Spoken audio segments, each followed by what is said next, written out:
গভীর রজনী, শীতের রাত, ঘুটঘুটে অন্ধকার। মা ডাক দিলেন, বাছারে আমার, প্রচন্ড খিদা পিপাসা পেয়েছে, বাছা বায়েজিদ আমাকে এক গ্লাস পানি দাও। হযরতে বায়েজিদ বুস্তামের বয়স তখন 10 বছর। কয় বছর?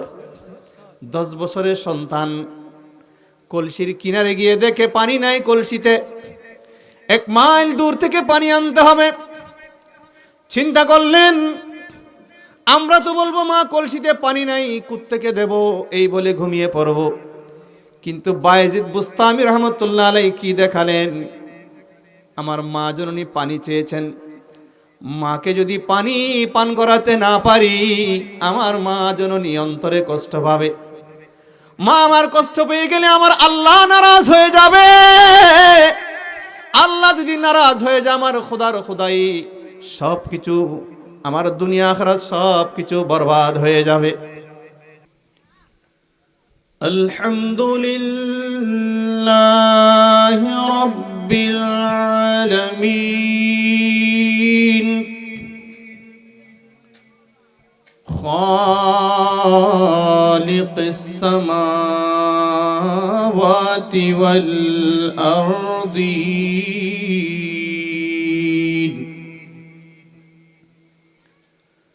والصلاة والسلام على سيد الأنبياء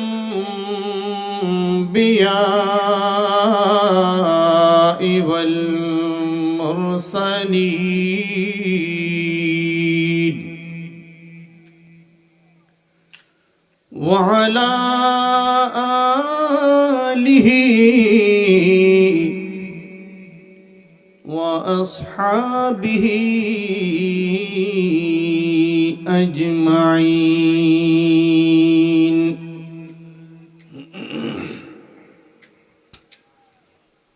أما بعد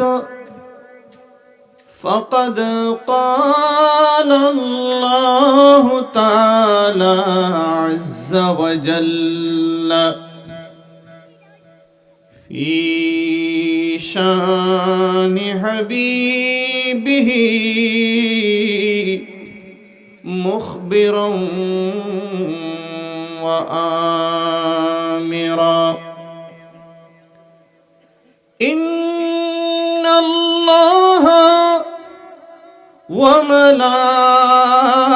وملائكته يصلون على النبي يا أيها الذين آمنوا صلوا عليه وسلموا تسليما اللهم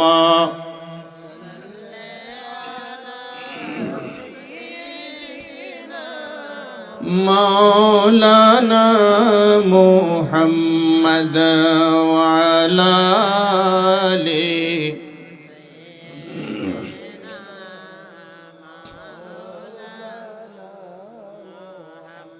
আরেকটু মোহাব্বতের আওয়াজ দিয়ে দরুদ শরীফ পড়তে পারবো আমরা? কি বলেন? আপনাদের অডিয়েন্সের রেসপন্স চাচ্ছি। আমরা একটু দরুদ শরীফ পড়তে পারবো ইনশাআল্লাহ? আল্লাহুম্মা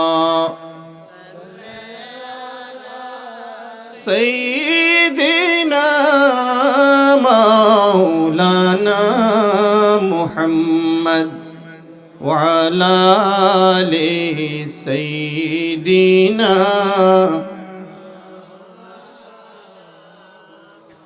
আল্লাহ তুমি রহম করো, নসিব করো মদিনা, নবীজিকে না দেখাইয়া কবরেতে নিও না।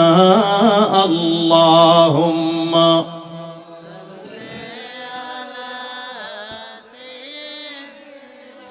مولانا محمد وعلى آله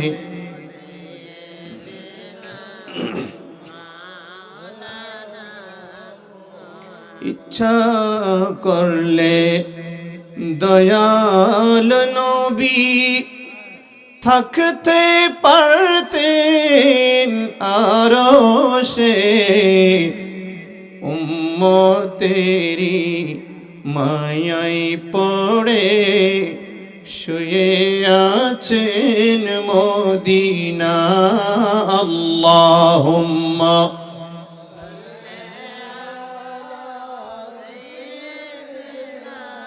مولانا محمد وعلى آله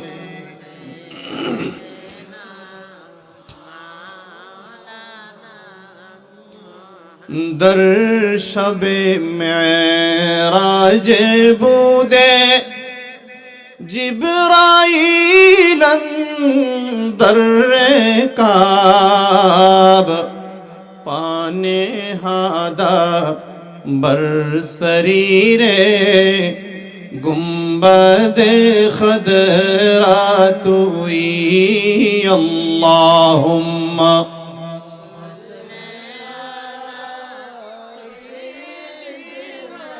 مولانا محمد وعلى آله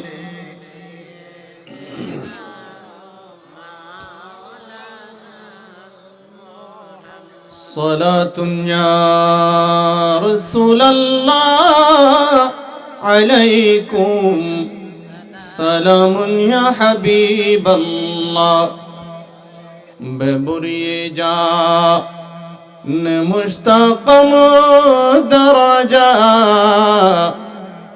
نثار روضي خير البشر كن صلاة يا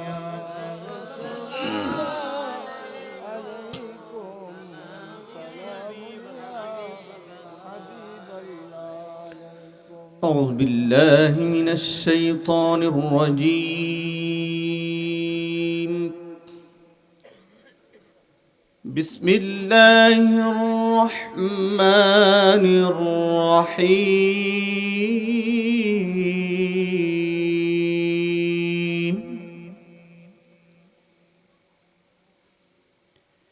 يا أيها الذين آمنوا اتقوا الله حق تقاته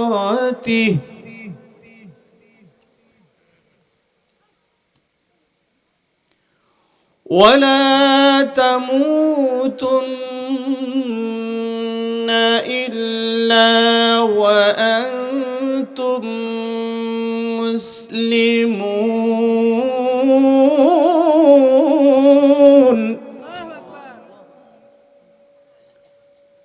وأيضا قال الله تبارك وتعالى يا أيها الذين آمنوا لا تلهكم أموالكم ولا أولادكم عن ذكر الله ومن يفعل ذلك فأولئك هم الخاسرون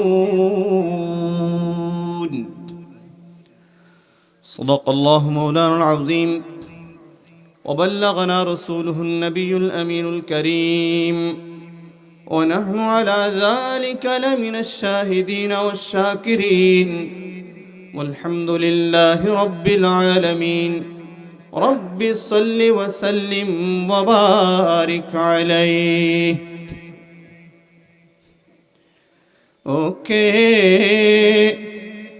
এলো মদিনায় রে রসূল নামে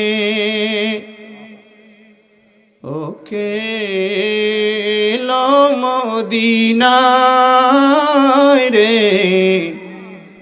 রসূল নামে। আকাশেরই চন্দ্র যেন জমিনে উদয় রে, রসূল নামে। সে ফুল যদি না ফুটিত, আল্লাহ আরশ কুরসি না বানাইত। সে ফুল যদি না ফুটিত, আল্লাহ আরশ কুরসি না বানাইত। হরে অন্ধকারে ডুবিয়া যাইত, অন্ধকারে ডুবিয়া যাইত এ বিশ্ব ভুবন রে, রসূল নামে।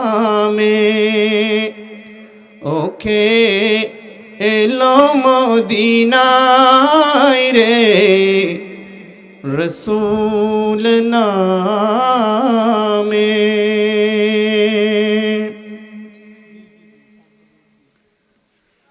আলহামদুলিল্লাহ ওয়াশশুকরুলিল্লাহ ওয়াসসালাতু ওয়াসসালামু আলা রাসূলিল্লাহ। কুমিল্লা বুড়িছং জামতলা মা মঞ্জিল সংলগ্ন ময়দানে বিশ্ব মুসলিম উম্মার জন্য খতমে কোরআন ও দোয়া মাহফিল উপলক্ষে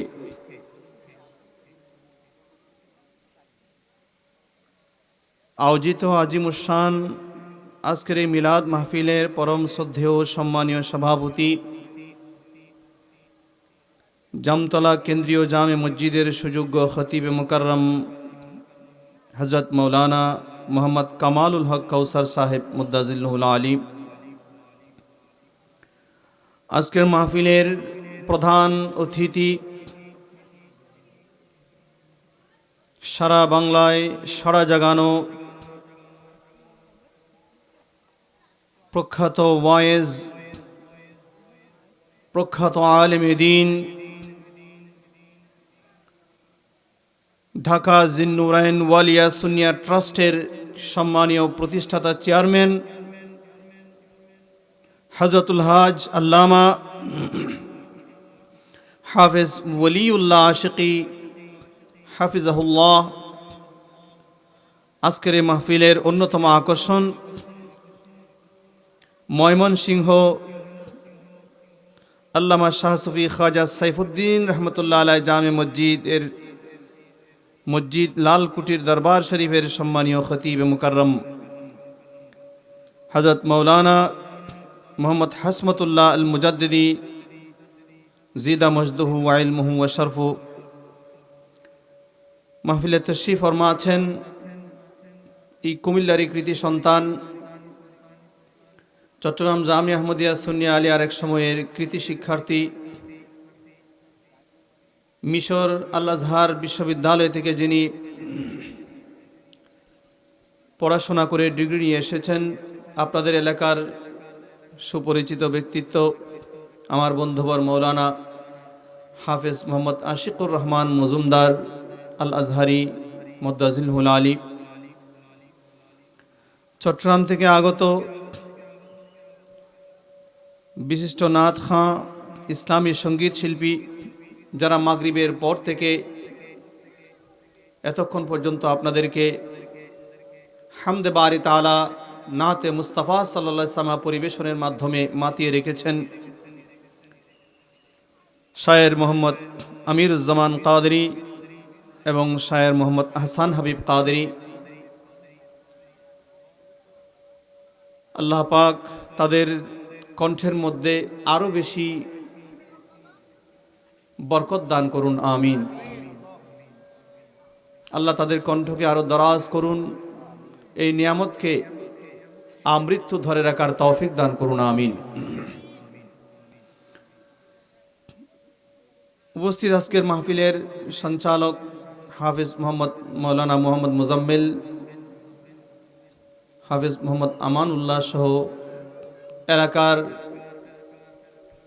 মসজিদ সমূহের আইম্মায়ে ইকরাম, ওলামায়ে ইকরাম, হুফাজ ইকরাম, সমবেত মুরব্বিয়ান ইজাম, সমবয়সী নওজোয়ান ভাইরা, অত্যন্ত আদরের ছোট ছোট মাসুম বাবারা, পর্দার অন্তরালে পরম শ্রদ্ধেয় মা বোনেরা, রহমানি ওয়া রাহিমাকুমুল্লাহ, আসসালামু আলাইকুম ওয়া রাহমাতুল্লাহি ওয়া বারাকাতুহু। আল্লাহ পাক রব্বুল আলামিনের আলিশান পাক দরবারে অনন্ত অফুরন্ত শুকরিয়া আদায় করছি যে মহান রব্বুল ইজ্জত এই হাড় কাঁপানো শীতের মাঝেও আমাদের অত্যন্ত প্রিয় ভাই, আপনাদের সকলেরই প্রিয় এ এলাকার কৃতি সন্তান বয় মোহাম্মদ ফরহাদুল ইসলামের সার্বিক ব্যবস্থাপনায় এত বিশাল আয়োজনে আজকের এই মাহফিল আয়োজন করার, আমাদেরকে আপনাদেরকে আসার বসার সুযোগ ও তৌফিক দান করেছেন। তোর জন্য মহান বারি তাআলার দরবারে শুকরিয়া জ্ঞাপন করে প্রত্যেকে মোহাব্বতের আওয়াজ দিয়ে বলি আলহামদুলিল্লাহ। একটু সবাই বললে আওয়াজটা আরো বড় হবে, সবাই বলি আলহামদুলিল্লাহ। এই বিশাল আয়োজন আসলে একার পক্ষে সম্ভব নয়। আপনারাও বিভিন্ন অ্যাঙ্গেলে সহযোগিতা করেছেন, এলাকার নওজোয়ান ভাইয়েরা সহযোগিতা করেছেন, সার্বিকভাবে পরামর্শ দিয়েছেন, কারণে এত সুন্দর একটা আয়োজন এলাকাবাসীকে উপহার দিতে পেরেছেন। এজন্য মহান রবের দরবারেও শুকরিয়া আদায় করছি, মাহফিলের যিনি আয়োজক তারও শুকরিয়া আদায় করছি। আল্লাহ পাক তার উদ্দেশ্যের মধ্যে আশাতীত কামিয়াবি দান করুন, আমিন। আর একটু বড় করে বলি, আওয়াজ দিয়ে বলি আলহামদুলিল্লাহ। আমাদের আজকের এই মাহফিলের যিনি প্রধান অতিথি, যার কথার মধ্যে আলাদা একটা আকর্ষণ আছে, যার কণ্ঠের মধ্যে জাদু আছে, এমন এক ব্যক্তিত্ব আমাদের মাঝে অলরেডি উপস্থিত হয়ে গেছেন। সময় মতো উনি স্টেজে চলে আসবেন। এজন্য আমি এলাকাবাসীর প্রতি সুনির্বদ্ধ অনুরোধ করছি, আপনারা বিলম্ব না করে, বিশাল প্যান্ডেল, বসার পর্যাপ্ত ব্যবস্থা এখনো আছে, কখন শেষ হবে সেদিকে তাকিয়ে না থেকে একটু নিয়ামত গ্রহণ করার জন্য, আল্লাহর রহমত পাওয়ার আশায় ঘর থেকে বের হয়ে যান। দোকানপাটে যারা বসে আছেন, আল্লাহর ওয়াস্তে আপনারা চলে আসুন। আল্লাহ সবাইকে আসার তৌফিক দিন, জোরে বলুন আমিন। আল্লাহ সবাইকে আসার তৌফিক দিন, আমিন। আমার নবী বলেছেন, মিশকাত শরীফের হাদিস, ইযা মারারতুম বিরিয়াদিল জান্নাতি ফারতাউ। উম্মত, তোমরা যখন জান্নাতের বাগানের পাশ দিয়ে যাবে, জান্নাতের বাগানের পাশ দিয়ে যখন তোমরা অতিক্রম করবে, চিন্তা করিও না, বিলম্ব করিও না, বাগানের ভিতরে তোমরা ঢুকে পড়ো, বাগানের ভিতর ঢুকে পড়ো। সাহাবায়ে কেরাম প্রশ্ন করলেন, ইয়া রাসূলুল্লাহ, আমরা জানি মানুষের মৃত্যু হবে, একদিন কবর জীবনে চলে যাবে, আবার কিয়ামত কায়েম হবে, মানুষকে আবার কিয়ামতের ময়দানে আল্লাহ একত্রিত করবেন, সেখানে হিসাব নিকাশ হবে। এরপরে যারা জান্নাতি তারা জান্নাতে যাবে, আর যারা জাহান্নামী তারা জাহান্নামের দিকে যাবে। ইয়া রাসূলুল্লাহ, এই পৃথিবীর জমিনে আবার জান্নাতের বাগান কোথায়? এখানে জান্নাতের বাগান কোথায়? আপনাদের মন এদিকে আছে? একটু খেয়াল করতেছেন? জান্নাতের বাগান ঘোষণা দিয়েছেন আমার নবী। সাহাবায়ে কেরাম প্রশ্ন করলেন, ইয়া রাসূলুল্লাহ, দুনিয়াতে জান্নাতের বাগান কই? আমার নবী বলেন, হ্যাঁ আছে, একটা না, তোমাদেরকে 3টা জান্নাতের বাগান দিয়ে যাচ্ছে। সুবহানাল্লাহ বলবেন না? কয়টা দিছেন? কথা বলুন, কয়টা? 3টা জান্নাতের বাগান ঘোষণা করেছেন। আমার নবী বলেন, মা বাইনা বাইতি ওয়া মিম্বারি রাউদাতুম মির রিয়াদিল জান্নাহ। উচ্চ স্বরে বলুন সুবহানাল্লাহ। আমি নবীর ঘর, আমি নবীর মিম্বার, এই দুইয়ের মাঝখানে যেই খালি জায়গাটুকুন আছে, হাজী সাহেবরা যারা গিয়েছেন, ওমরা যারা করেছেন, দেখে এসেছেন, সৌভাগ্য যাদের নসিব হয়েছে, নামাজও আদায় করেছেন। এখানে আসেনি হাজী সাহেব? আপনাদের এখানে হাজী সাহেব আছে? একটু হাত তুলে দেখাবেন। আলহামদুলিল্লাহ, একজন পাইছি, 2জন পাইছি, মাশাআল্লাহ, আলহামদুলিল্লাহ। রিয়াজুল জান্নাহ গেছেন তো? আমার নবী বলেছেন, ওই জায়গাটা, এটা দুনিয়ার কোনো সাধারণ জায়গা নয়। আসমানের নিচে, জমিনের উপরে আমি নবী নবুয়তের জবানে ঘোষণা করে দিলাম, এটা জান্নাতের একটা বাগান।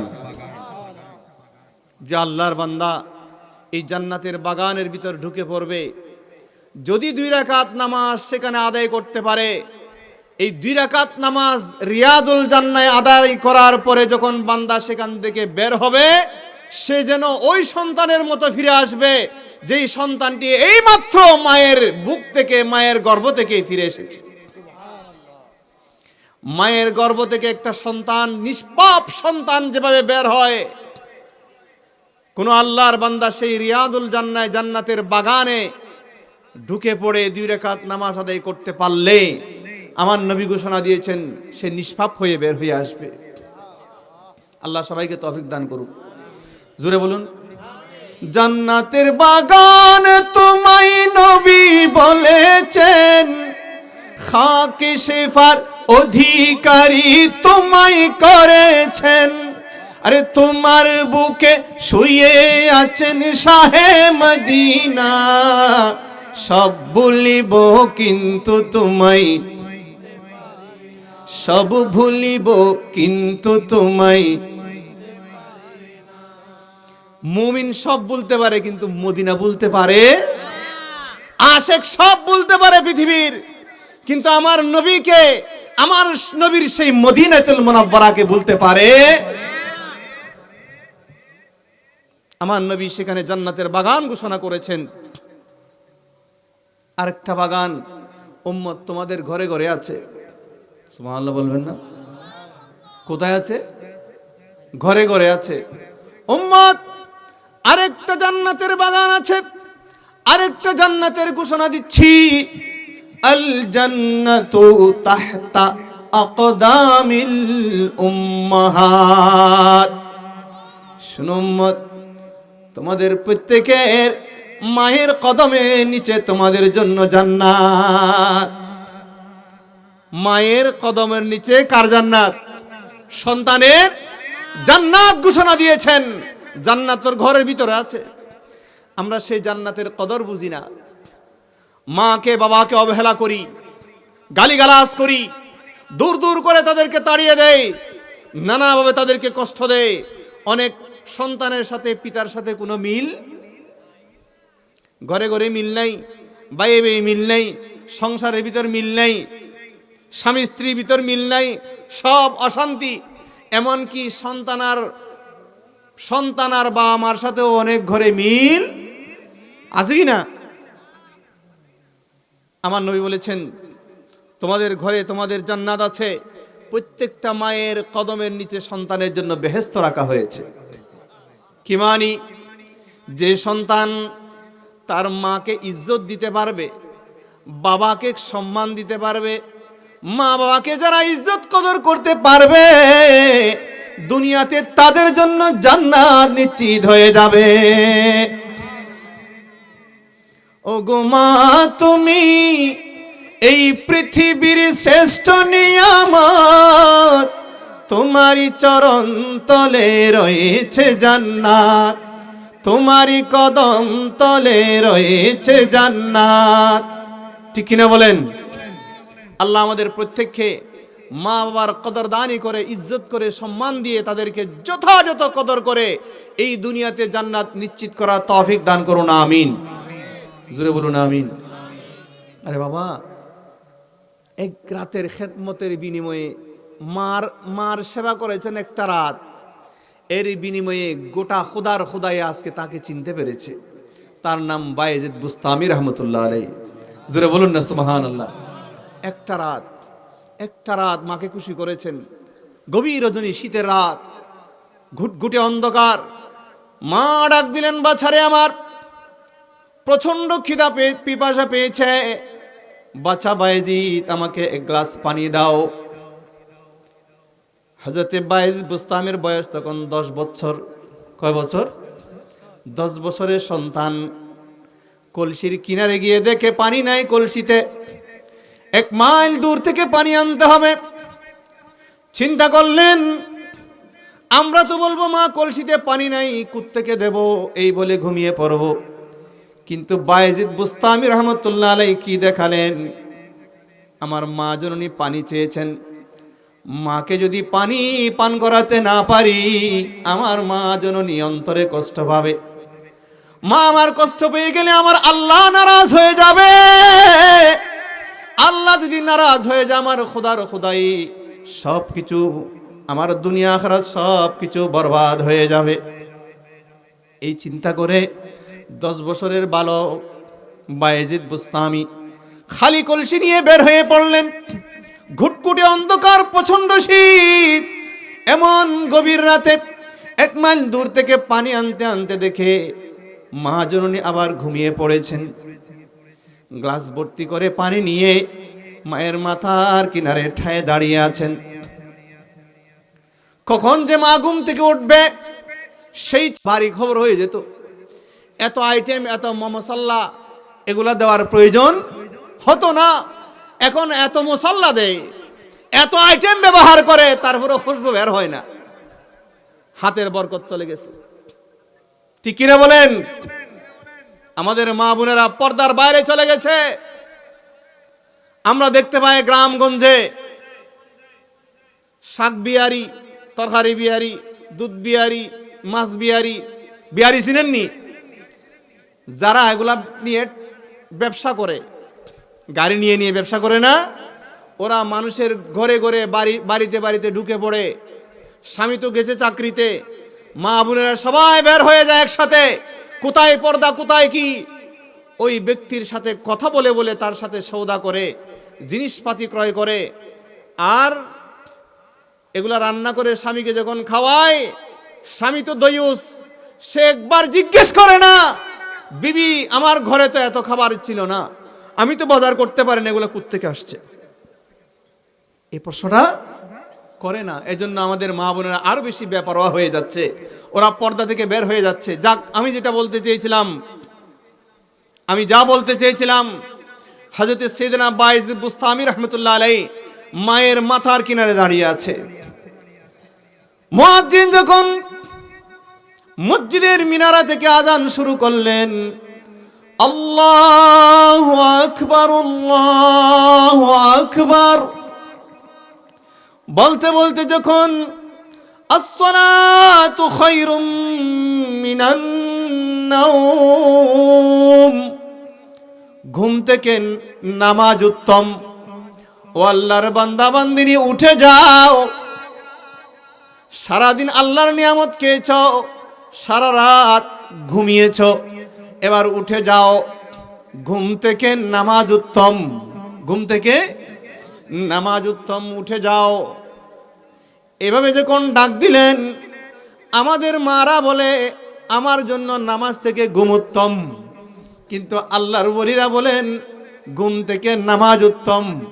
আল্লাহু আকবার বলে দাঁড়িয়ে গেলেন, ঘুম থেকে জাগ্রত হলেন, দেখতে পেলেন মাথার কিনারে 10 বছরের একটা বালক দাঁড়িয়ে আছে। চোখ খুলে তাকালেন, আর কেউ নেই, তিনি আমার বায়েজিদ। ডাক দিলেন, আম্মা জান, আপনি রাত্রিবেলায় পানি চেয়েছিলেন, পানি কলসিতে ছিল না বলে দূর থেকে পানি আনতে আনতে আপনি ঘুমিয়ে পড়েছেন। মা জননী, আপনার জন্য পানি নিয়ে দাঁড়িয়ে আছি। মা বলেন, বাবা তুমি কি সারা রাত ঘুমাও নাই? বলে, না আমি ঘুমাই নাই। কেন? আম্মা জান, ঘুমানোর কারণে আমি যদি আবার ঘুমিয়ে পড়ি, ঘুমের ঘুরে আচ্ছন্ন হয়ে যায়। মা তুমি জাগ্রত হয়ে আবার পানি চাইলে তোমার কষ্ট হবে, কারণে তোমার কষ্ট হবে, কারণে আমি আর ঘুমাই নাই, সারা রাত ঠায় দাঁড়িয়ে আছি। মা জননী তৃপ্তি ভরে পানি পান করলেন। একটা মা সন্তানের এই দৃশ্য দেখে কখনো নিজেকে ধরে রাখতে পারবে না, চোখের পানি ছেড়ে দিলেন, কলিজার সাথে জড়িয়ে ধরলেন, বুকের সাথে জড়িয়ে ধরলেন, আর আল্লাহর দরবারে হাত তুলে দিলেন, মাবুদ আমাকে যেই সন্তান তুমি দিয়েছো এটা তো সাধারণ শিশু নয়। আমি দোয়া করছি বাবা তুমি সাধারণ শিশু নাও, খোদার দোয়ার বরকতে তুমি জগৎ পূজ্য হও। আল্লাহ তুমি আমার সন্তান বায়েজিদকে সুলতানুল আরেফিন বানিয়ে দিও। সাথে সাথে আল্লাহর দরবারে এই দোয়া মঞ্জুর হয়ে গেছে। আজ সারা বিশ্বের মুসলমানরা হুজুর সাইয়েদনা বায়েজিদ বুস্তামি রহমাতুল্লাহ আলাইহিকে একজন সুলতানুল আরেফিন হিসেবে জানে। জোরে বলুন সুবহানাল্লাহ। মার দোয়া, কার দোয়া? কথা বলেন, কার দোয়া? মায়ের দোয়ায় সন্তান বলি হয়, বাবার দোয়ায় সন্তান বলি হয়, আর সেই মা বাবার বদদোয়ায় সন্তান বরবাদ হয়। তার জীবনের সমস্ত আমল বরবাদ। তার নামাজ, হজ, যাকাত, তাসবিহ, তাহলিল, সাদকা যত ধরনের নেক আমল করুক না কেন আল্লাহর দরবারে একটা আমলও গ্রহণযোগ্য হবে না, গৃহীত হবে না, কবুল হবে না, যেই সন্তান তাদের বাবা মাকে মনে আঘাত দিয়েছে। আল্লাহ আমাদের প্রত্যেককে বোঝার তৌফিক দান করুন। আমিন বলবেন না? তারা না হদ দেয় কেন? বড় করে হওয়া না, একটু বড় করে বলেন না। ওই পিছনের বাইরে একেবারে অলস হয়ে বসে আছে, একটু বড় করে বলেন আমিন। মাশাআল্লাহ, এই তো আওয়াজ আসছে। আপনাদের আওয়াজ শুনলে তখন হুজুর মনে করবে, বুঝবেন যে এখানে মানুষজন আসছেন। একটু সাউন্ড করবেন আমার সাথে। রহমতের শামিয়ানার তলে বসেছেন, আমি সেদিকে আসছি। মায়ের কদমের নিচে আমার নবী জান্নাতের ঘোষণা দিয়েছেন। এখন সাহাবায়ে কেরাম জিজ্ঞেস করলেন, ইয়া রাসূলুল্লাহ আরেকটা জান্নাত কি? আমার নবী বলেন, সাহাবায়ে কেরাম জানতে চাইলেন, মা রিয়াদুল জান্নাহ ইয়া রাসূলুল্লাহ, দুনিয়াতে জান্নাতের বাগান কোথায়? আমার নবী বলেন, ক্বালা হালাকুয যিকির। উম্মত শুনো, ওই মজলিস যেই মজলিসে আল্লাহর জিকির হয়, আল্লাহর নবীর তারিফ হয়, দরুদ শরীফ হয়, আল্লাহর সানাখানি হয়, আউলিয়া ইকরামের জিকির আজকার হয়, ওই সমস্ত মজলিসগুলা দুনিয়ার কোনো সাধারণ জায়গা থাকে না। এটা সাধারণ একটা জমিন ছিল, কিন্তু আজকের জন্য এই হাদিসকে যদি সামনে রাখি, এই জমিন থেকে উপরে আসমান পর্যন্ত পুরা জায়গাটা জান্নাতের একটা বাগান হয়ে গেছে। মারিয়াদুল জান্নাহ, আমার নবী বলেন হালাকুয যিকির, যেখানে আল্লাহর জিকির হয়, যেখানে আমি নবীর তারিফ হয়, যেখানে আউলিয়া ইকরামের আল্লাহর প্রিয় বান্দাদের জিকির আজকার হয়, আলোচনা হয়, ওই সমস্ত মজলিসগুলো দুনিয়ার কোনো সাধারণ জায়গা থাকে না। আল্লাহর জমিনে আসমানের নিচে একটা জান্নাতের বাগান হিসেবে আল্লাহ পাক এটা রেকর্ড করে রাখেন। জোরে বলুন সুবহানাল্লাহ। অতএব যারা এসে বসেছেন মনে করবেন জান্নাতের বাগানে বসেছেন। আর এত সুন্দর বাগান সাজিয়েছে আমাদের ফরহাদ ভাই, আর আপনারা এখনো বাগানে ঢুকতে পারছেন না। আফসোস, আপনাদের জন্য বড় আফসোস। আমি আপনাদের জন্য হা হতাশ করছি। বিশাল প্যান্ডেল, অনেক জায়গা এখনো বাকি আছে। আমি অনুরোধ করব, এই সুযোগ আর পাবেন না। জীবনের শেষ সময় মনে করে, শেষ সুযোগ মনে করে আপনি চলে আসুন, একটু আল্লাহর রহমতের মাঝে আপনি শামিল হয়ে যান। আল্লাহ তৌফিক দান করুন। জোরে বলি আমিন। আল্লাহুম্মা সাল্লি আলা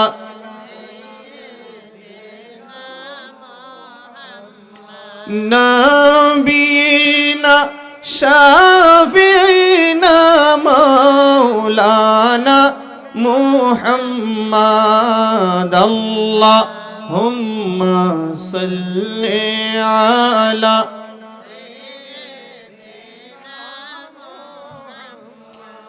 নবিয়িনা।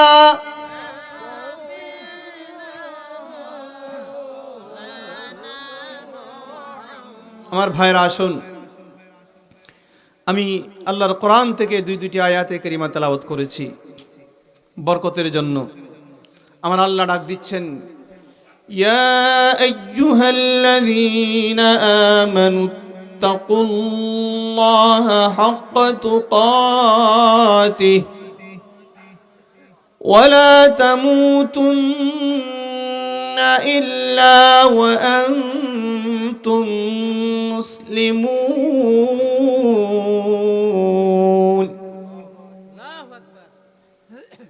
এই ইমানদারগণ, মুমিন ইমানদার যারা, তাদেরকে ডাক দিচ্ছেন আদর করে আমার আল্লাহ, ইত্তাকুল্লাহ, বান্দা আল্লাহকে ভয় করো। ভয় কাকে করবে? একটা আওয়াজ দিয়ে বলি, কাকে? আল্লাহর নামটা একটু মহব্বতের আওয়াজ নিয়ে, কাকে ভয় করতে হবে? আল্লাহকে ভয় করো। হাক্কা তুকাতিহি, যেভাবে ভয় করার প্রয়োজন সেভাবেই করো। আমি আল্লাহকে ভয় করি, এটা মুখ দিয়ে বললে হবে না। আপনার সাথে, আপনার একেবারে হাতের নাগালে, আপনার পায়ের গোড়ায়, আপনার ডানে বামে সামনে পিছনে গুনাহ পাপ হাতছানি দিয়ে ডাকবে। এমন আকর্ষণীয় বিষয় আপনার সামনে আসবে যেটা আপনি না নিয়ে না ধরে পারবেন না। পথ কিন্তু খুব কঠিন, প্রতিটি মুড়ে মুড়ে শয়তান আছে, কাঁটা আছে। আপনাকে এগুলাকে ট্যাকেল দিয়ে কাঁটা যেন ফুটা না যায়, এমন সচেতনতার সাথে সামনের দিকে এগিয়ে যেতে হবে। ওটা হবে তাকওয়াল্লাহ।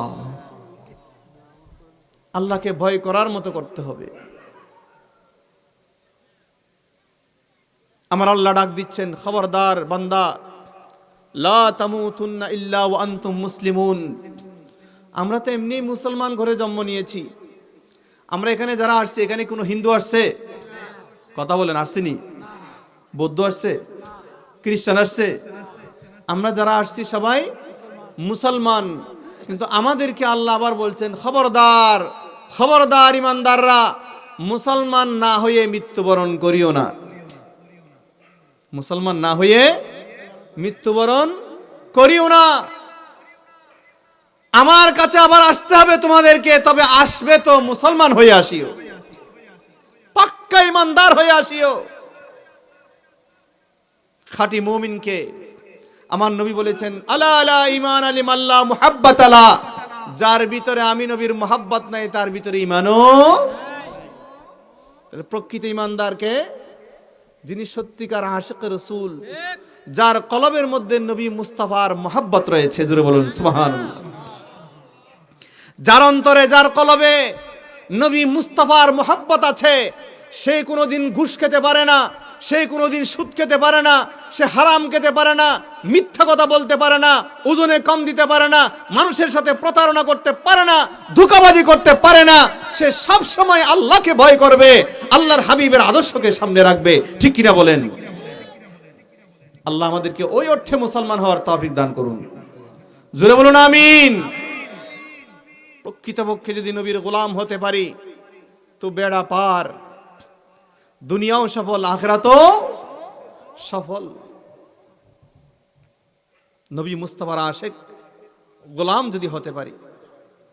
মুহতারাম হাজরিন, আল্লাহ পাক রব্বুল আলামিন এই পৃথিবীর জমিনে যত সন্তান পাঠিয়েছেন,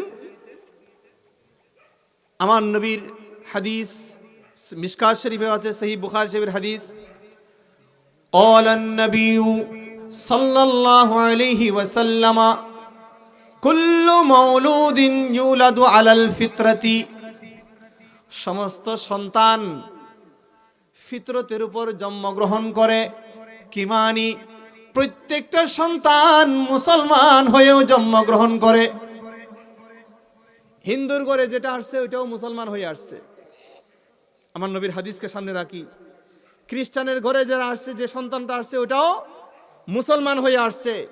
জুম্মার ঘরে, সাগমার ঘরে যেটা আসছে, যে সন্তান প্রসব হয়েছে, দুনিয়াতে আগমন করেছে, সেও কিন্তু মুসলমান হয়ে এসেছে।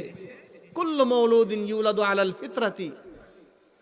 এরপরে খ্রিস্টান কেমনে হয়, হিন্দু কেমনে হয়, বৌদ্ধ কেমনে হয়? ফাআবাওয়াহু ইউহাউইদানিহি আও ইউনাসসিরানিহি আও ইউমাজ্জিসানিহি।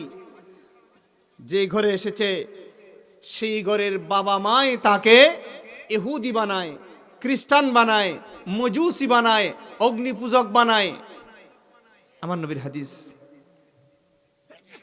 তাহলে সাথে সোহবতের মধ্যে থাকলে সে ওই সোহবতের কারণে প্রভাবিত হয়। আমি জাস্ট একটা এক্সাম্পল যদি দেই, একটা বাঘ বাচ্চা প্রসব করে চলে গেছে, এখনো নতুন বাচ্চা, বাঘ চলে গেছে, কিন্তু ওখানে বিশাল একটা ছাগলের পাল ছিল। ছাগল ওরা দেখলে একটা বাঘের বাচ্চা, অসহায়, তার মা তাকে ছেড়ে চলে গেছে। এখন ছাগলের পালের মধ্যে ছাগলের নেতা যারা আছে, নেতা বুদ্ধিজীবী আছে না, সবখানে আছে না নাই?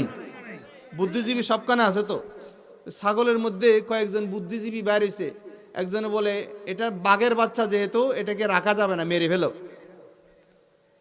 আরেকজনে বলে না, মারবো কেন, মারবো কেন, এটা রেখে দিই, আমরা একটু লালন পালন করি। তুমি এটা কোন যুক্তিতে বললা? বলে এই জন্য বললাম, এটাকে যদি আমরা লালন পালন করতে পারি, আমাদের সাথে থাকতে থাকতে সে আমাদের মতো হয়ে যাবে, সে আমাদের মতো হয়ে যাবে। এক সময় বাঘ যখন আমাদেরকে আক্রমণ করতে আসবে, তখন এই বাঘেই তাকে ট্যাকেল দেবে।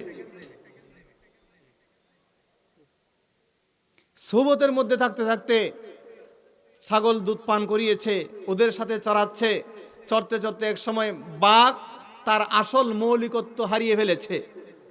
সে যে বাঘ সেটা সে ভুলে গেছে। এখন সে একটা দুর্বল প্রাণী ছাগলের সাথে মিশে গেছে। আমাদের মুসলমানদের অবস্থা তাই হয়েছে। আমরা ছিলাম বাঘ, আমরা ছিলাম সিংহ, আমাদের গর্জনে গোটা বিশ্ব কেঁপেছে। হযরত সাইয়েদনা ওমর আল ফারুক রাদিয়াল্লাহু তাআলা আনহু একা অর্ধ পৃথিবীকে শাসন করেছেন। আমাদের জাতীয় কবি নজরুলকে সামনে আনি, তিনি বলেছেন, অর্ধ পৃথিবী করেছ শাসন, দোলার তখতে বসি, খেজুর পাতার প্রাসাদ তোমার বারে বারে গেছে কষি। ইসলাম সেতু পরশ মানিক, তারেকে পেয়েছে খুঁজি, পরশে তাহার শোনা হলো যারা, তাদেরই মোরা বুঝি। একা ওমর আল ফারুক অর্ধ জাহানকে শাসন করেছেন। সিংহাসন কেমন ছিল? মরুভূমির উত্তপ্ত বালুর উপর বসে বসে ওটাকে সিংহাসন বানিয়ে ওখান থেকে নেতৃত্ব দিতেন। জোরে বলুন সুবহানাল্লাহ।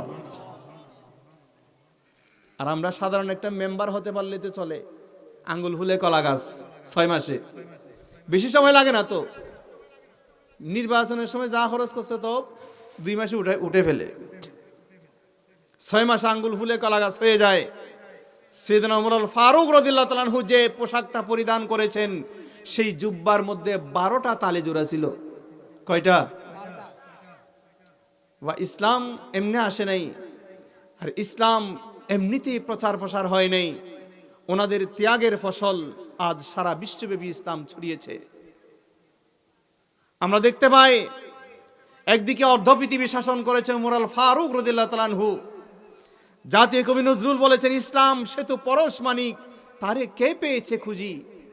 ইসলাম তো পরশ মানিক, পরশ পাথর, যেই পাথরের ছোঁয়ায় মাটি সোনা হয়ে যায়। তার মানে ইসলামের ছায়া তলে যারা এসেছে, তারা জিরো থেকে হিরো হয়ে গিয়েছে। ওমর আল ফারুক রাদিয়াল্লাহু আনহু কাফেরদের বড় সর্দার ছিলেন। উনি খোলা তরবারি নিয়ে আমার নবীকে চিরতরে খতম করে দেওয়ার জন্য ঘর থেকে বের হয়েছিল। আর আল্লাহর কোরআনের সংস্পর্শে এসে কোরআনের সুমধুর বাণী যখন উমরের কানে পৌঁছেছে, হৃদয়ে গলেছে, ওমর আল ফারুক রাদিয়াল্লাহু তাআলা আনহু সেই কোরআনের ছোঁয়ায়, কোরআনের আকর্ষণে ওনার কলবের মধ্যে আল্লাহ পাক রব্বুল আলামিন ঈমানের বাতি জ্বালিয়ে দিয়েছেন। আমার নবীর কদমের ছোঁয়ায়, কদমের পাশে এসে, নবীর কদমের ছোঁয়ায় এসে সেই ওমর আল ফারুক জিরো ছিলেন, আল্লাহ তাকে হিরো বানিয়ে দিয়েছেন। ইসলামের দ্বিতীয় খলিফা হয়েছেন, খলিফাতুল মুসলিমিন হয়েছেন। এজন্য বলছি, আজকে আমরা আমাদের মৌলিকত্ব হারিয়ে ফেলেছি। আমরা যে মুসলমান, আমাদের কি পাওয়ার, আমাদের কি শক্তি, এটা আমরা বেমালুম ভুলে গিয়েছি। আমরা নওজওয়ান, আমাদের হাতে থাকা দরকার ছিল এক হাতে কোরআন আর এক হাতে তলোয়ার।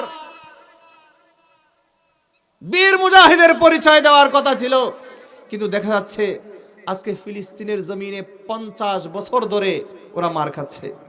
ঠিক কিনা বলেন? আমরা মুসলমান, আমরা নওজওয়ান, মোদের অন্তরে ঈমান, হাতে নিয়ে পাক কোরআন তুলব জয় নিশান, হাতে নিয়ে পাক কোরআন তুলব জয় নিশান। উচ্চ স্বরে বলুন সুবহানাল্লাহ। এক সময় একটা ইনকিলাব পত্রিকায়, বিগত সরকারের আমলে ইনকিলাব পত্রিকায় একটা নিউজ দেখলাম, মন্ত্রী পরিষদরা বৈঠক বসেছে, এডিস মশার উৎপাত বেড়ে গেছে। এডিস মশা, কি মশা? এডিস মশা কামড় দিলে ডেঙ্গু হয়। কি হয়? ডেঙ্গু হয়। আর ডেঙ্গু হওয়ার কারণে একসময় পঙ্গু হয়ে যায়। এডিস মশার কামড়ে মানুষ যখন মারা যাচ্ছে, পঙ্গু হয়ে যাচ্ছে, তখন আমাদের দেশের সচিবরা, মন্ত্রী পরিষদ বৈঠকে বসেছেন।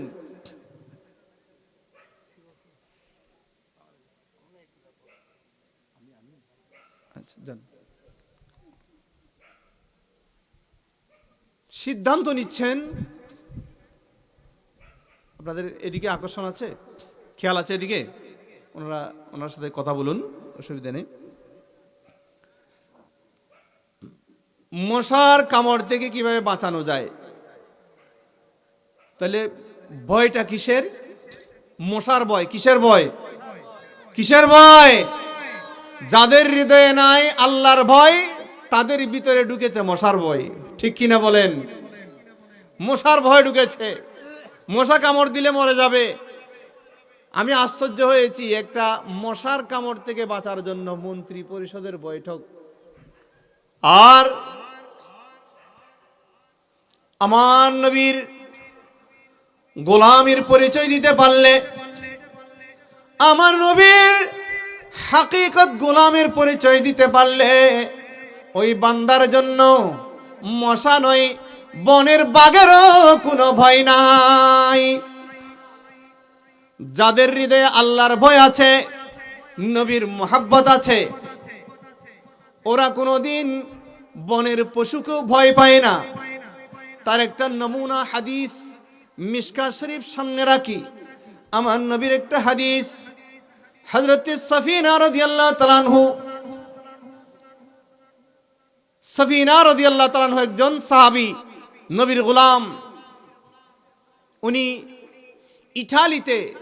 ইটালির রোম, কোথায় এশিয়া মহাদেশ আর কোথায় ইউরোপ, দেখেন ইসলামের বাগানকে সুশীতল করার জন্য, ইসলামের পতাকাকে উড্ডীন করার জন্য আল্লাহর নবীর সাহাবায়ে একরাম কত কষ্ট করেছেন।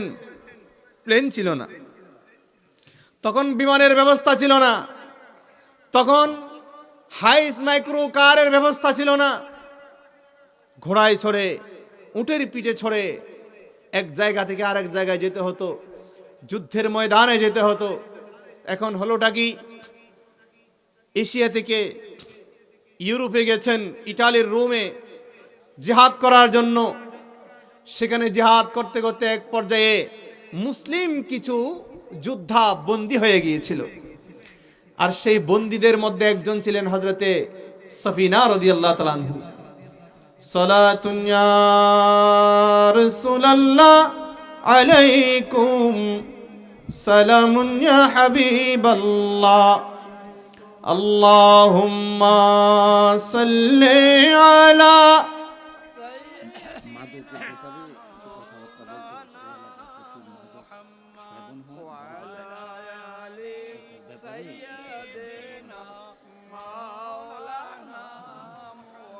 আল্লাহ তুমি রহম করো নসিব করো মদিনা নবীজিকে না দেখাইয়া কবরেতে নিও না আল্লাহুম্মা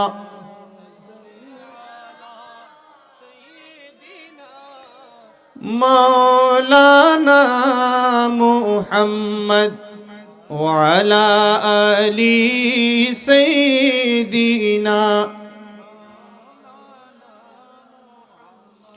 আরজ করতে চেয়েছিলাম হযরত সফিনা রাদিয়াল্লাহু তাআলা আনহু, আপনাদের খেয়াল আছেন এদিকে সাহাবীর নাম কি বলছি? হযরতে সফিনা রাদিয়াল্লাহু তাআলা, একটু খেয়াল করবেন। উনি রাত্রিবেলায় বন্দি দশা থেকে কোন রকম বের হয়েছেন। বন্দি দশা থেকে বের হয়ে মদিনার পথ ধরতেছেন, কিন্তু পথ ঘাট ওনার জানা ছিল না। কোন দিকে যাবে, কোন পথে মদিনার পথে যাবে, কোথায় ইটালি আর কোথায় সৌদি আরব, হেঁটে হেঁটে আসতেছেন। আসার পথে গভীর রজনী, রাত গভীর হয়েছে, একটা জঙ্গলের পাশ দিয়ে যাচ্ছিলেন।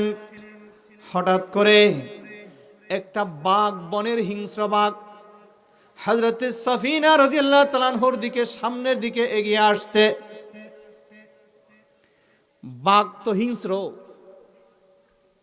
এদের ভিতর কোনো দয়া মায়া নাই, হিংস্র জানোয়ার। বাঘ থাবা মারলে বাঁচবার কোনো সুযোগ থাকে না। আর বাঘ খাওয়ার আগে কিছুক্ষণ ফুলে, কিছুক্ষণ কি করে তো ফুলে, প্রচন্ড রাগে হয়, এটা বাঘের স্বভাব। হযরত সফিনার দিকে সামনের দিকে আসছে। আমরা যেখানে একটা মশার ভয়ে মন্ত্রী পরিষদের বৈঠক করতে হচ্ছে, মশার ভয়। আর হযরত সফিনা রাদিয়াল্লাহু তাআলা আনহু, ওনার সাথে আরো কিছু সঙ্গী সাথী ছিলেন, ওনারা ভয় পেয়ে গেছেন। হযরত সফিনা বললেন, না, ভয়ের প্রয়োজন নাই। বাঘকে কেন ভয় পাবো? আমি তো আমার আল্লাহকে ভয় পাই। যাদের হৃদয়ে আছে আল্লাহর ভয়, যাদের হৃদয়ে আল্লাহর ভয় আছে, পৃথিবীতে আর কোনো শক্তি তাদেরকে শেষ করতে পারে। হযরত সফিনা রাদিয়াল্লাহু তাআলা আনহু ডাক দিলেন, তোমরা আমার পিছনে থাকো। ও আল্লাহর বান্দারা, আমি সামনের দিকে যাচ্ছি। বনের বাঘকে আমি ভয় পাই না, কারণ আমার ভিতরে কুম আছে, ক্যাপিটাল আছে। সেটা কি? আমার অন্তরের ভিতরে আল্লাহর ভয় আছে, আমার অন্তরের ভিতরে হুব্বে মুস্তাফা আছে। নবী মুস্তাফার প্রেম, মোহাব্বত, ভালোবাসা আছে। আমি তো আমার কলবের মধ্যে আমার আল্লাহ এবং আল্লাহ রসুলকে জায়গা দিয়েছি। সুবহানাল্লাহ বলবেন না? আর উঠে আওয়াজ দিয়ে বলি।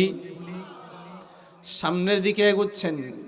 বনের বাগন লেস নাড়তে নাড়তে সামনের দিকে আগাচ্ছে, আক্রমণ করবে। ঠিক এমন সময়, আচ্ছা, বনের বাঘের সামনে যদি কেউ বলে, এই বনের বাঘ, আমি বাংলাদেশের প্রেসিডেন্ট বলছি, বাঘ বলবে, তাহলে তো আরো মজা হলো। কেউ যদি বলে, এই বনের বাঘ, আমি সৌদি আরবের রাজকুমার বলছি, বনের বাঘ বলবে, আরো মজা হবে, ভালো কথা, মজার জিনিস খাবো। কোনো কথা শুনবে? কোন মন্ত্রী মিনিস্টারের, রাষ্ট্রপ্রধানের পরিচয় দিলে বনের বাঘ শুনবে না। কোনো আইডি কার্ড দেখালে বনের বাঘ দেখবে না, কোনো পরিচয়পত্র বনের বাঘ চাইবে না। কিন্তু হযরতে সাফিনা বনের বাঘকে সামনে রেখে ডাক দিলেন, যে মাত্র আক্রমণ করবেন ঠিক এমন সময় একটা আইডি কার্ড দেখিয়ে দিলেন। জোরে বলুন সুবহানাল্লাহ। কি দেখালেন? কি আইডি কার্ড দেখালেন? এই বনের বাঘ, ইয়া আবুল হারিস, হাদিসের ভাষ্যটা এভাবে, ইয়া আবুল হারিস আনা মাওলা রাসূলিল্লাহ সাল্লাল্লাহু আলাইহি ওয়াসাল্লাম। খবরদার বনের বাঘ সামনের দিকে আসবি না।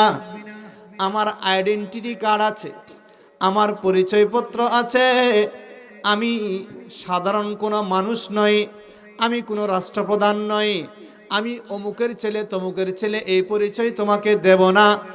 শুনো শুনো, আমি হলাম মাওলা রাসূলুল্লাহ, আল্লাহর প্যারা হাবিব রাহমাতুল লিল আলামিনের গোলাম। আওয়াজ দিয়ে বলুন না সুবহানাল্লাহ। কার গোলাম পরিচয় দিয়েছেন? নবীজির গোলাম। আমি মাওলা রাসূলুল্লাহ। এখানে একটু বোঝার চেষ্টা করবেন। অনেকে নবীর গোলাম বললে বিকৃত কথাবার্তা বলে, এটা নিয়ে তর্ক করে। হাদিসে পাকের ভাষা হচ্ছে মাওলা রাসূলুল্লাহ। মাওলার দুইটা অর্থ আছে, এগুলাকে আলফাজে মুতাজাদ্দা বলা হয়, বিপরীত শব্দ, বিপরীতার্থক। একটা শব্দের অনেকগুলো অর্থ আছে। তো মৌলার এক অর্থ হচ্ছে মৌলা মানি প্রভু। মৌলা মানি, আমরা বলি না মৌলা, কাকে বলি? আল্লাহকে বলি মৌলা। মৌলার আরেক অর্থ হচ্ছে গোলাম। আরবিতে মৌলার আরেক অর্থ হচ্ছে কি? গোলাম। যারা তৎকালীন সময়ে বাঘকে আরবিতে আবুল হারিস বলা হয়। হারিস, ইয়া আবুল হারিস আনা মাওলা রাসূলুল্লাহ সাল্লাল্লাহু আলাইহি ওয়াসাল্লাম। ও আবুল হারিস শুনো, আমি যেন তেন মানুষ নই, আমি হলাম নবীর গোলাম। আমি নবী মুহাম্মদুর রাসূলুল্লাহর গোলাম, আমি রাহমাতুল লিল আলামিনের গোলাম। খবরদার, আমাকে আক্রমণ করবি না। এই কথা বলতে না বলতে বাঘ লেজ গুটিয়ে ফেলেছে। এতক্ষণ নাড়াচাড়া করছিল, এখন লেজ গুটিয়ে ফেলেছে। আর আস্তে আস্তে সামনের দিকে কদম বাড়িয়ে হযরতে সাফিনা রাদিয়াল্লাহু তাআলা আনহার কদমে ঝুঁকে গিয়েছে। জোরে বলুন সুবহানাল্লাহ। পিছনে ফিরেছে। বনের বাঘ তার ভাষায় বুঝাচ্ছে, এ সাফিনা শোনো, তুমি যে নবীর গোলাম, আমি সেই নবীকে জানি এবং চিনি। কারণ ওই নবী তো রাহমাতুল লিল আলামিন হয়ে দুনিয়াতে এসেছেন। আমার নবী রাহমাতুল লিল আলামিন হয়ে এসেছেন। সাফিনা বলেন, আমারও নবী, তোমারও নবী, বনের বাঘেরও নবী। নবীকে গাছেও চিনে, বাঁশেও চিনে, বনের হরিণও চিনে, বনের বাঘও চিনে, গুইসাপও চিনে। জোরে বলুন সুবহানাল্লাহ। সমস্ত প্রাণীর জন্য, প্রাণীকুলের জন্য, সমস্ত সৃষ্টিকুলের জন্য আমার আল্লাহ এক কথা ডাক দিয়েছেন, ওমা আরসালনাকা ইল্লা রাহমাতাল লিল আলামিন। হাবিব আমার, আপনাকে গোটা বিশ্বজাহানের জন্য রাহমাতুল লিল আলামিন বানিয়ে পাঠিয়েছি। এ আল্লাহর নবীর গোলাম সাফিনা, আমি সামনের দিকে আছি, আপনি আমার পিছনে থাকুন। সামনে যত বিপদ আছে আমি বাঘ মোকাবেলা করব, আর আপনাকে আপনার গন্তব্যস্থলে পৌঁছে দেব। আওয়াজ দিয়ে বলুন না সুবহানাল্লাহ। তারা মুকুদি সুবহানাল্লাহ বাইরে বড় করে বলুন না সুবহানাল্লাহ। একবার সুবহানাল্লাহ বললে 1000 নেকি। সুবহানাল্লাহ বলবেন না? একবার সুবহানাল্লাহ বললে 1000 সগীরা গুনাহ মাফ, একবার বললে। আর নবীজির হাদিস, মিশকাত শরীফে হাদিস আসছে, মান ক্বালা সুবহানাল্লাহ ফালাহু তামলাউ ওমান ক্বালা সুবহানাল্লাহি ওয়াল হামদুলিল্লাহ ফালাহু তামলানি আও তামলাউ মা বাইনাস সামাওয়াতি ওয়াল আরদ। যে আল্লাহর বান্দা একবার মাত্র সুবহানাল্লাহ অন্তর থেকে মোহাব্বত দিয়ে বলবে, আল্লাহ পাক রব্বুল আলামিন কাল কিয়ামতের ময়দানে নেকির পাল্লাকে ওই সুবহানাল্লাহ দিয়ে ভরে দেবেন। যে আল্লাহর বান্দা একবার সুবহানাল্লাহ বলবে, আরেকবার আলহামদুলিল্লাহ বলবে, তামলাউ আও তামলাআনি বাইনাস সামাওয়াতি ওয়াল আরদ, আল্লাহ পাক ওই বান্দার আমলনামার দুইটা পাল্লা পরিপূর্ণ করে দেবেন। কেমন পাল্লা? আমার আল্লাহ, আমার নবী বলেন, আসমান এবং জমিন, আসমান এবং জমিনের মাঝখানে যেই খালি শূন্য জায়গা আছে, এত বিশাল বিশাল দুটি পাল্লা ওই বান্দার জন্য পরিপূর্ণ করে দেবেন। ও মদিনা তোমায় বলতে পারি না, ও মদিনা তোমায় বলতে পারি না, কি করে ভুলবো তোমায় বলো না, বলো না। তোমার বুকে শুয়ে আছেন যে জনা, যাকে সৃষ্টি না করিলে আমার রব্বানা কিছুই সৃষ্টি করতো না। বনের বাঘ যখন গোলামের নবীর গোলামের পরিচয় পেয়েছেন, কাবু হয়ে গেছেন,